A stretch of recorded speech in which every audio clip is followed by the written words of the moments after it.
What we're hoping to do today is show some of the innovations that are in the industry that people can come and see, things that we're trying to change within the business to raise our profile, and also to make sure that everybody knows what PPE they have and they've got the right ones, and we can get their feedback so that if it's not right we can change it.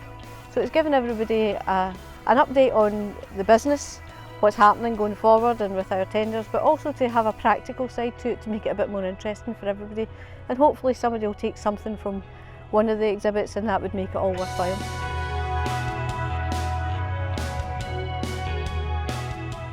The day will start off for everybody with a presentation, and there will be a standard message from the Managing Director so that everybody gets the same message. We're talking about our accident stats and how they have been improving, but we have got a blip in November. So November to March is our difficult time where we do have some incidents, and this is to kind of raise people's awareness as well. We have exhibitions from EnviroClean, who will be showing vacuum extraction for excavations. We have a traffic management set up so that people can see any faults and pick them up. Get to use our new app for observations.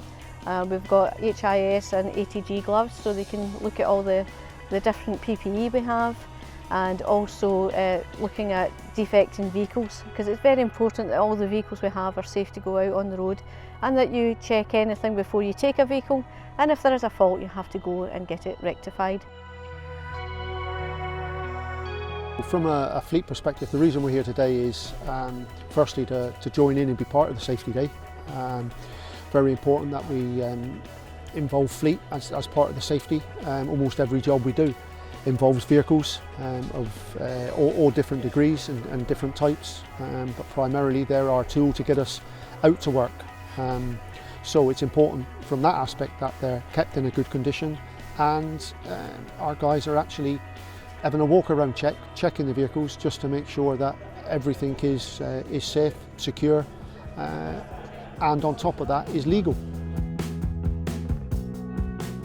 We have been asked by Sandra Wilson, Health and Safety from Bear Scotland, to come up and demonstrate the suction excavator. Suction excavator is primarily to stop service strikes and injuries to people who are doing service dig work.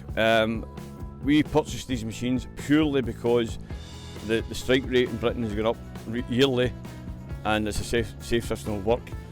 We will go in, the contractor will take the tar away, we'll do the location of cables, and then we'll start the dig. The excavation is done by air pressure alone, and we can disturb the ground by air lance, which doesn't damage any pipes.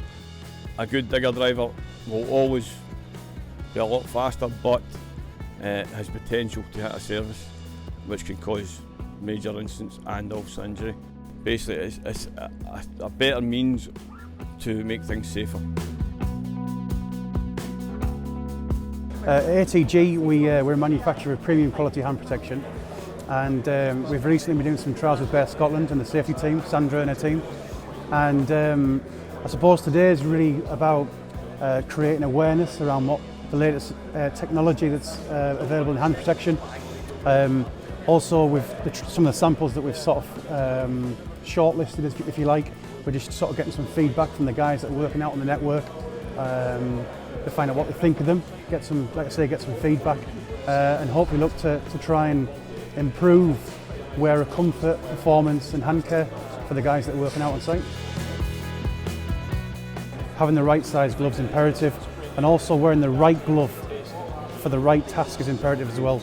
So if there's a risk of cut, it needs to be the right product that's going to protect the wearer from cut, thermal hazards, abrasion hazards, puncture, so on and so on. So it's essential that the right product's worn here.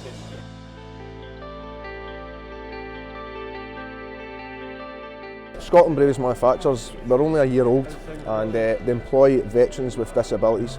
And what happens is a lot of veterans, they don't think they can manage in a workforce, where Scotland Braves lets us get back in.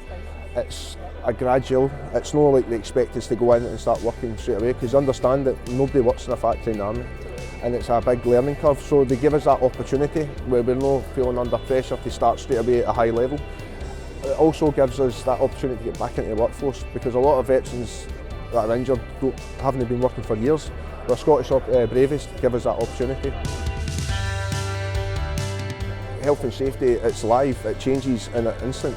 Where at my factory we have the water jet, the riveter and the bandsaw cutter, which is the main injury, ones that can cause the most injuries. So we all have health and safety on each one of them. And every 4 weeks we revisit it, because at the end of the day it just takes that split second for somebody to forget and injuries happen. So it's good that Bear Scotland has this, they get all their staff together so there's no excuses and they can say, well, this is our level, this is our standard, this is where we want to be and this is where we want to go in the future. I think the biggest difference this year in comparison to others has been the interactive section. So it's a huge benefit for the guys to be able to come down, interact with suppliers and the other departments and get a bit more information on how we can improve our processes and carry out our job safer. Yeah, I would think I'd be looking at the jobs that we go to do a bit more thoroughly rather than just going out and starting to do them now. Just make sure that we're doing everything the way it should be done, you know, method statements and things like that. Yeah, probably just watch my colleagues' backs a bit more and get them just to do the same, because as I said, it's a shock some of the things that you found out today. So. Yeah, I would definitely probably more check a vehicle and make sure everything is up to standard, you know, and everything is working. Yeah. I think probably even on the traffic management is that I think I'm an expert in traffic management, but even I looked at the layout there, there's even things I didn't spot, you know, so I think it just shows we should never be complacent and we need to learn every day. Safety is important for us because we want to make sure that people go home in the same condition as they came out in, if not better. So we want to raise their awareness of their safety, going home safely to their family, but also if there are any mental health issues or anything else, that they know that they have support within Bear, and there is an employee assistance programme who is there for them and their families. So what we're trying to do is improve people's health and their safety and make sure everybody goes home safely at the end of every day.